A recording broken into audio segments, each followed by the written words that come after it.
guys, welcome back to my basement. Today we're on 10.5, which is using the Pythagorean Theorem. This is the Pythagorean Theorem, a squared plus b squared equals c squared. The a and b are the side lengths for the line segments that make up the right angle. So these are called the legs. Directly across from the right angle is the hypotenuse. The hypotenuse is always your longest side, and this formula only works for right triangles. So the 8 and the 15 are your A and your B, and order is not important for the A and B. So we're going to put A squared plus 15 squared equals, you can call it C squared, you can call it X, it doesn't matter, X squared. So next step is to square everything. So we're going to do 64 plus 225 equals X squared. Then you're going to add these together, and we get 289 equals X squared. So we don't want X squared, we want X, so we take the square root of each side. The square root of X squared is X, and the square root of 289 is 17. So this missing side length is 17 inches.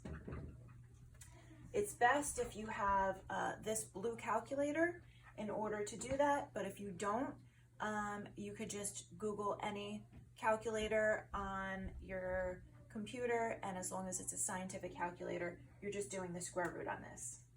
So for this one, they give us either the A or the B and the C. So I'm going to put 4 squared plus B squared equals 20 squared. And make sure you write the formula down every single time. When you're going to show me your work, I want to see the formula every time for every problem. So next step is to square everything. So 16 plus B squared equals 400. This one is different because we need to isolate the B. So I'm going to subtract 16 on each side, and we get B squared equals 384. Then we're going to take the square root of each side, and in this case we're going to round to the nearest tenth, so it's 19.6 units. So you just took the square root of 384, rounded it to the nearest tenth.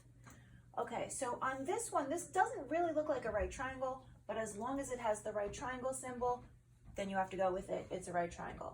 This is your hypotenuse. So our side lengths are radicals.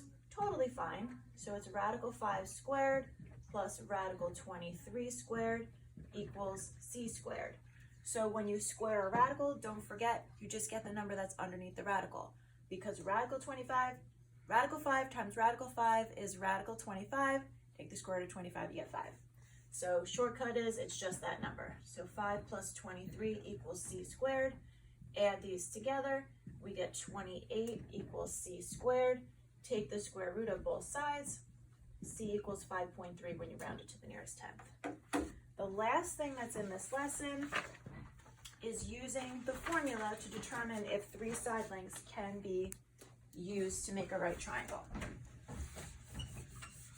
It's called the converse of the Pythagorean Theorem.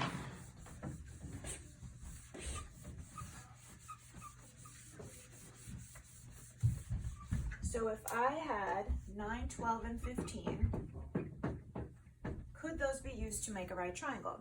So again, I'm going to plug it into my formula, a squared plus b squared equals c squared. And I have to make sure that 15 is my c, and I know that 15 is the c because it's the biggest side length, because the hypotenuse is always the biggest side length. So 9 squared plus 12 squared equals 15 squared. Square everything. Add this up. 81 plus 144 is 225. So since both sides are equal, then yes, you could use these 3 numbers to make a right triangle. And as long as they're whole numbers and they satisfy this equation, they're called Pythagorean triples.